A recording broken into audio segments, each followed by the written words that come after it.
My name is Emily.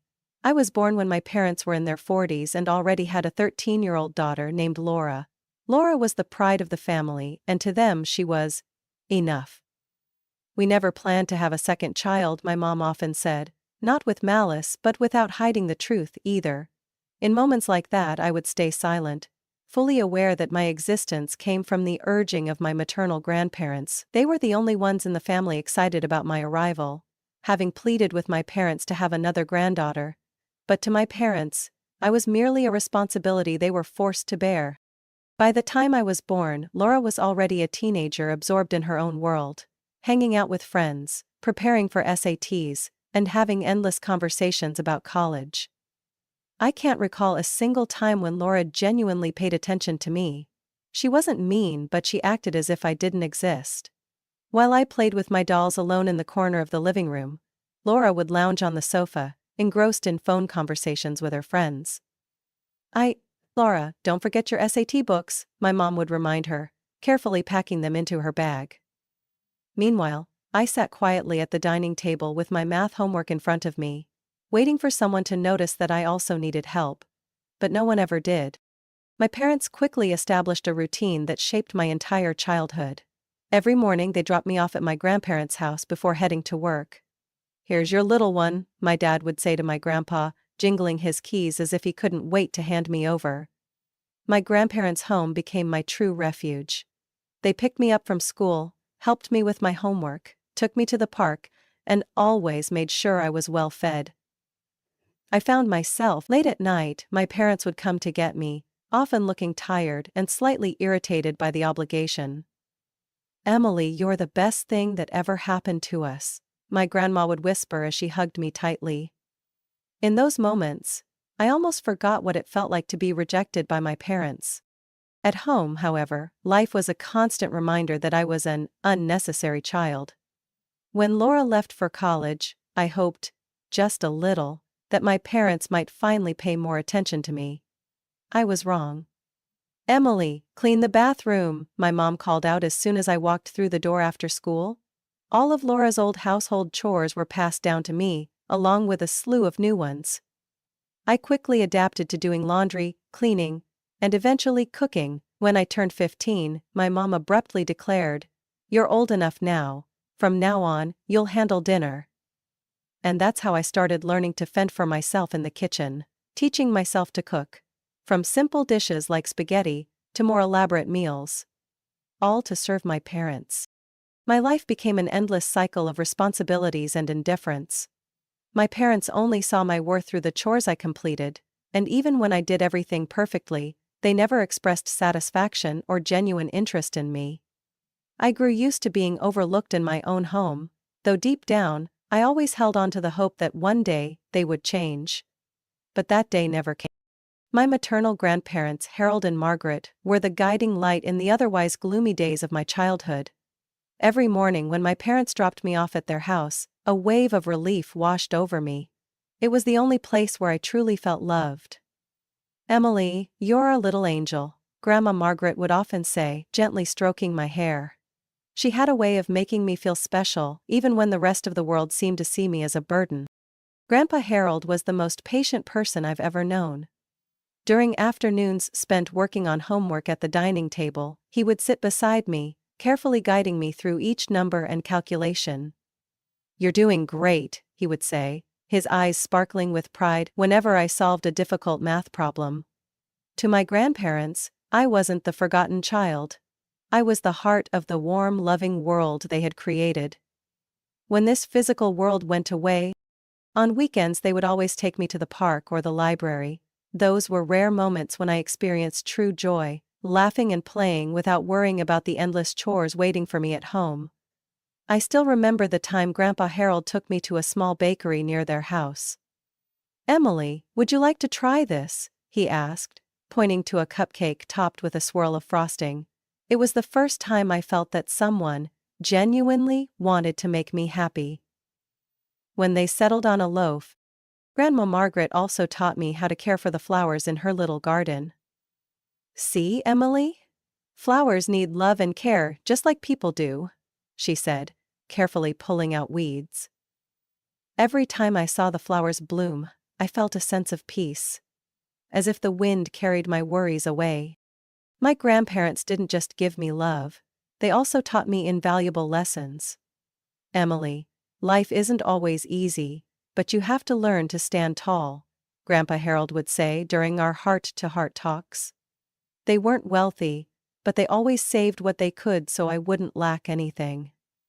Grandma Margaret often told me that from the day I was born, they had opened a small savings account for me, just in case Emily ever needs it. I didn't know then how that money would later change my life, but I did know that their love and sacrifices made me feel incredibly fortunate. The years I spent at their house were not only a refuge from my troubled childhood, but also a foundation for the person I would become. While my parents saw me as a responsibility, my grandparents saw me as their pride and joy. They taught me to be strong, grateful, and never to give up, no matter how hard life became. One day, I asked Grandma Margaret why they loved me so much. She simply smiled and replied, "Because you deserve it, Emily. You're a gift that heaven sent to us." Those words etched themselves into my heart, and became a source of strength that would help me overcome challenges in the years to come. Whenever I came home from a long day at school and saw their radiant smiles welcoming me, I knew I had found where I truly belonged. It wasn't the house where I was born, but in my grandparents' home I learned what unconditional love really meant. Those memories didn't just help me endure the hardest parts of my childhood, they became a beacon of hope that would guide me through the darkest moments of my life. Everything we teach about love, it's the wind that never ends, and so every one of us deserves an opportunity to manifest those lessons. When I graduated from high school, with excellent grades and 3 acceptance letters from top universities, I had hoped that my efforts would finally be recognized. I held the letters in my hands, filled with pride and excitement. This was the moment I had been waiting for, the moment I thought my parents would finally see my worth. But I was wrong. That evening, I placed the 3 letters on the dining table and shared the news with my parents. "I got accepted into NYU, UCLA, and Michigan State," I said, unable to hide my excitement. Their response, however, left me stunned. My mom, not even bothering to look up from her plate, simply said, "That's good news, but we don't have the money to pay for your college." I froze. "But Mom, you paid for Laura's college, and even spent thousands of dollars on her wedding," I protested, my voice trembling. She shrugged, her tone indifferent. "Laura's different. We saw potential in her." The words pierced me like a knife. Everything I had done, all the late night studying and sacrifices to achieve top grades, was dismissed with a cold, simple statement. My dad added, "If you really want to go to college, get a job and take care of yourself. Adults take responsibility for their own lives." I didn't say another word for the rest of the evening. After dinner, I went to my room, tears streaming silently down my face.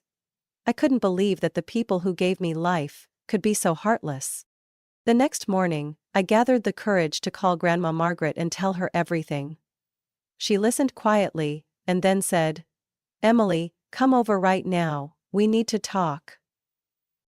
When I walked through their door, Grandma Margaret was already waiting, her arms wide open to embrace me. "We knew this day would come," she said, her voice warm but firm. I looked at her in confusion. Grandpa Harold emerged from his office holding an old briefcase. "Sweetheart, we've been preparing for this day for a long time," he said, opening the case to reveal a stack of bank. Grandma Margaret explained. "When you were little, we started saving. We knew your parents wouldn't treat you the same as Laura, and we couldn't let you be disadvantaged." Each number on those papers was a testament to their love and foresight. "This money is enough for you to attend any university you choose," Grandpa Harold said, his eyes full of hope. I couldn't hold back my tears. "You did all this for me?" I choked out. "Of course, Emily," Grandma Margaret replied, her eyes shining. "You deserve the best." Thanks to their savings, I decided to attend New York University, where I knew I could pursue my dream of a career in finance. The days leading up to my move were busy, and my grandparents were by my side every step of the way, helping me fill out forms, buy supplies, and get everything ready. My parents barely showed any interest. "Do whatever you want," my mom said dismissively, when I informed her of my decision. On my first day walking through the university campus, I felt as though a massive weight had been lifted off my shoulders. Every step I took on the brick path leading to the lecture halls was a step away from the shadows of neglect and injustice. I made a promise to myself that I would never waste the sacrifices my grandparents had made for me. I would live a life that would make them proud, because I knew that everything I had achieved was thanks to their unconditional love. My college years at New York University marked a major turning point in my life. Leaving behind a cold, unjust home, I began a new chapter where I could truly be myself. On my first day of class, I carried not only my dreams but also the hopes and love that my grandparents had instilled in me. I reminded myself that I could not afford to let them down. College life wasn't easy, but I loved every moment of it. Every lecture and project was a challenge I embraced with enthusiasm. Late nights spent studying in the library didn't discourage me, instead, they fueled my determination. I frequently called my grandparents to share small classroom victories, and every time, they cheered me on with warm encouragement. "You are our greatest pride, Emily," Grandpa Harold once said during a phone call, his voice filled with pride. The Americano classic was my favorite. Those words became a source of strength, helping me get through even the toughest days. In my sophomore year, I started an internship at a small financial firm. It was my first opportunity to apply what I had learned, and I quickly discovered I had a talent for financial analysis. "Emily, you have a rare gift for logical thinking," my supervisor told me during a midterm evaluation. That compliment reassured me that I was on the right path. By my final year, I had secured an internship at one of the largest financial firms in New York. The job provided not only valuable experience but also important connections. I worked harder than ever, not just to prove myself, but to feel deserving of the sacrifices my grandparents had made for me.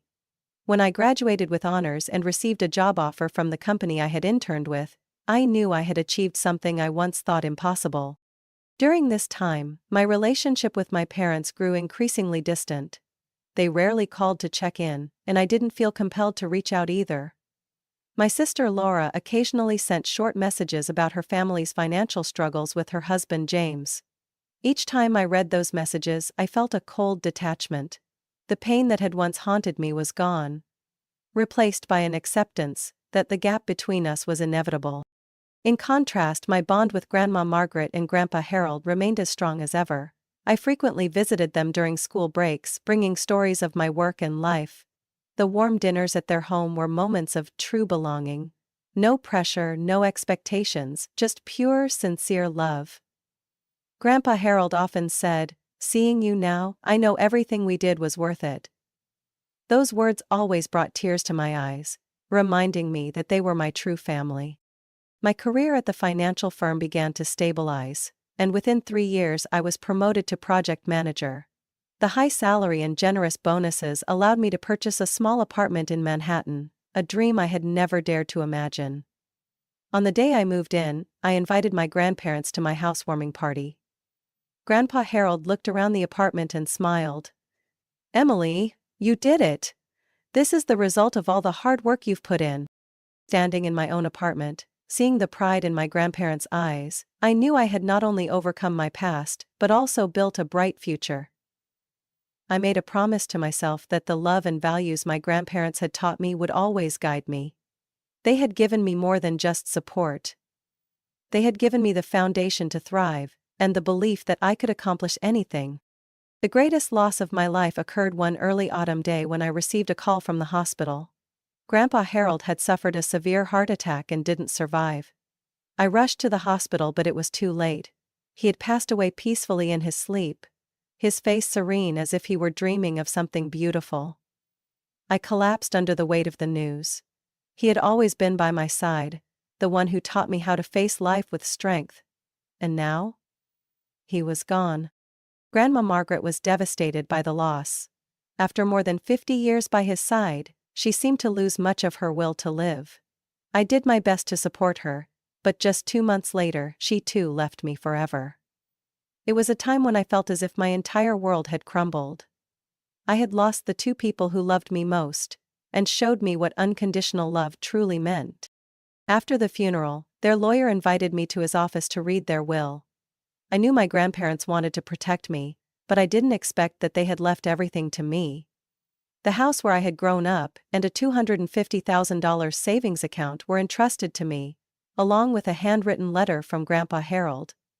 In the letter, he wrote, "Emily, you are our greatest pride.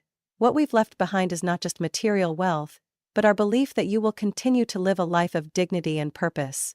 Use this to build the future you deserve." I read the letter through tears, feeling the immense love and faith they had placed in me. Meanwhile, my sister Laura's life was falling apart.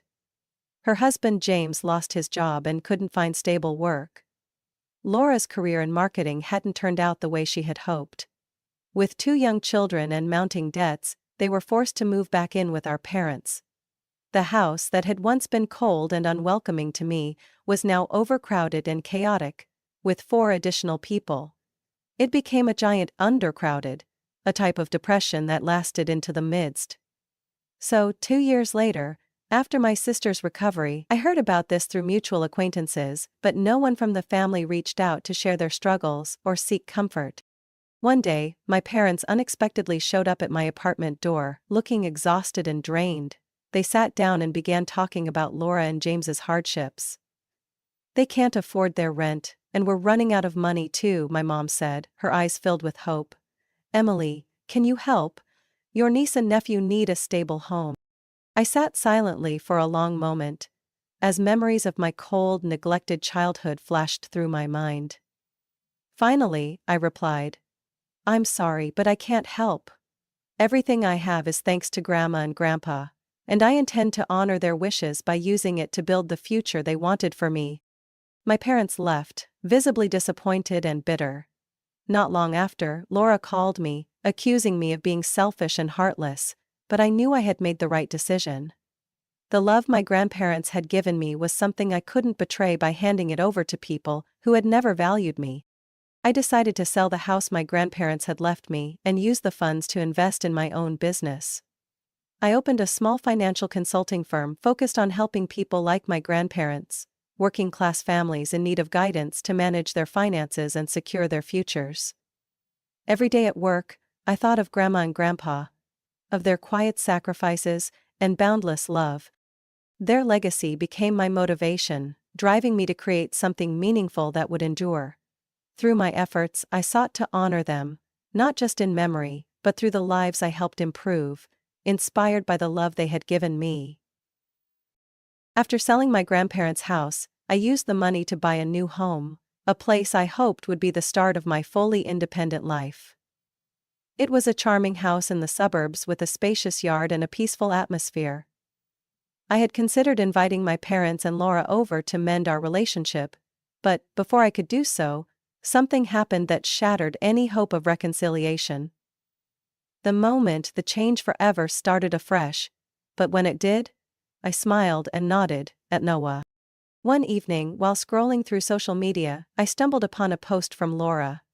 The words felt like a slap to the face. "Can't wait for the housewarming party this weekend at my parents' gorgeous new home. So grateful I could help make it happen." The post included pictures of the house I had just bought, decorated with balloons and a lavish party setup.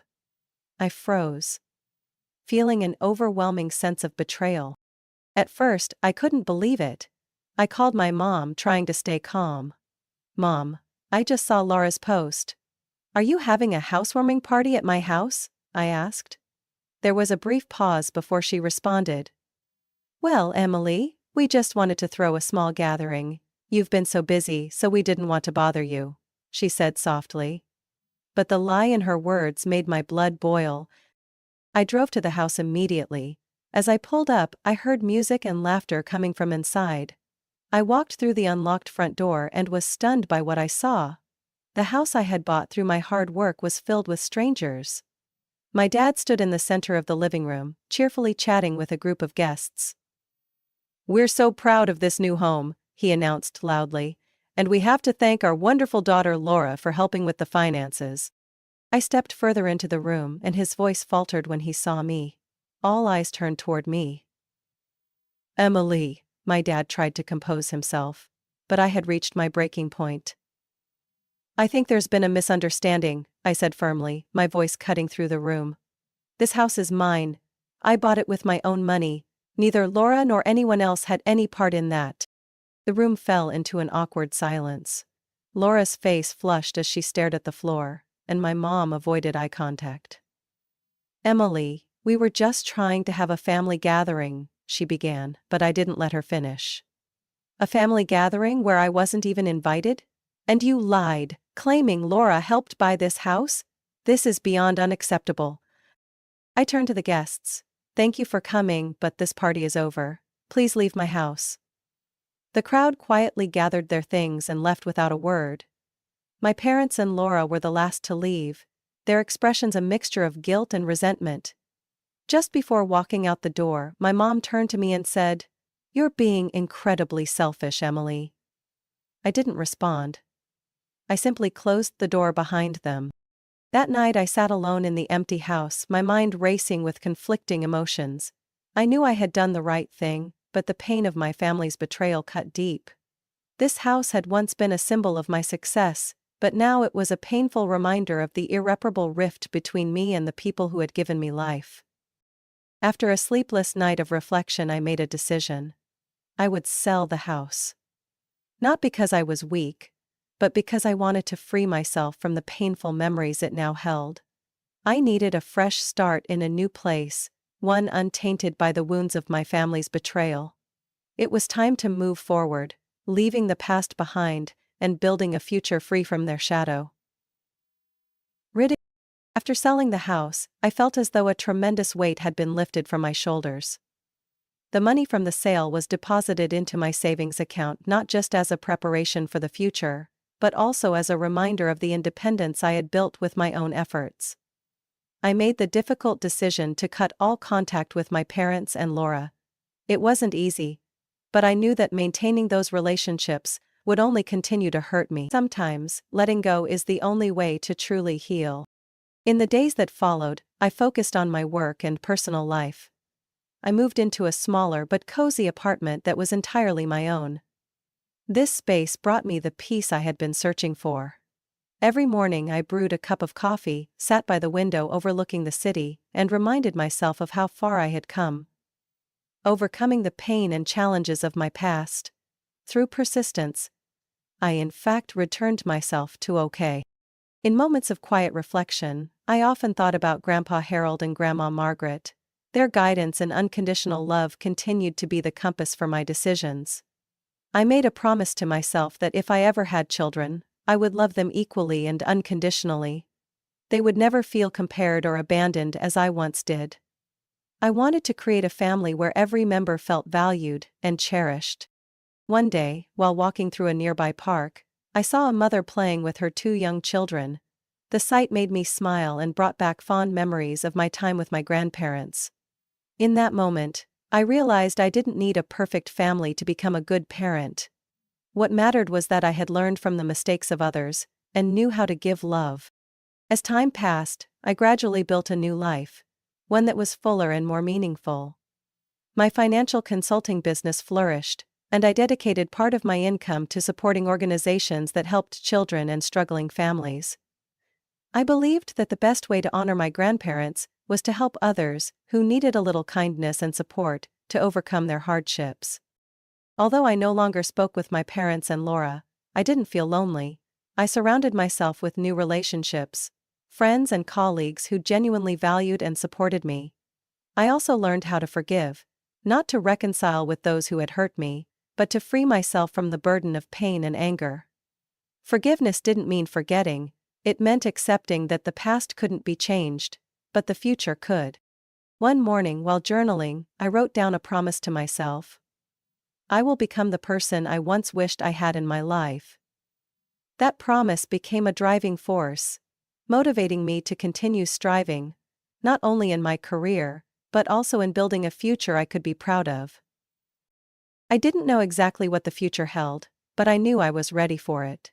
I had learned how to love myself, to heal from the wounds of the past, and to build a life founded on love, fairness, and hope. And one day, when I have children, they will not endure the pain I once did. They will grow up surrounded by love, support, and the unwavering belief that they are always worthy. Because that is how I will love them. Just as Harold and Margaret loved me. The takeaway from this story is the importance of love, fairness, and independence.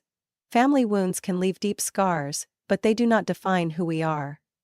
The sacrifices and unconditional love from the grandparents teach us that true family isn't always about blood relations, it's about the people who love and value us. More importantly, learning to stand on our own, build our lives, and love ourselves is the key to overcoming pain and creating a brighter future. What are your thoughts on this story? What lessons did you take away from it? Don't forget to follow the channel so you won't miss more heartwarming and meaningful stories about family and life. The upcoming stories will make you reflect and inspire you.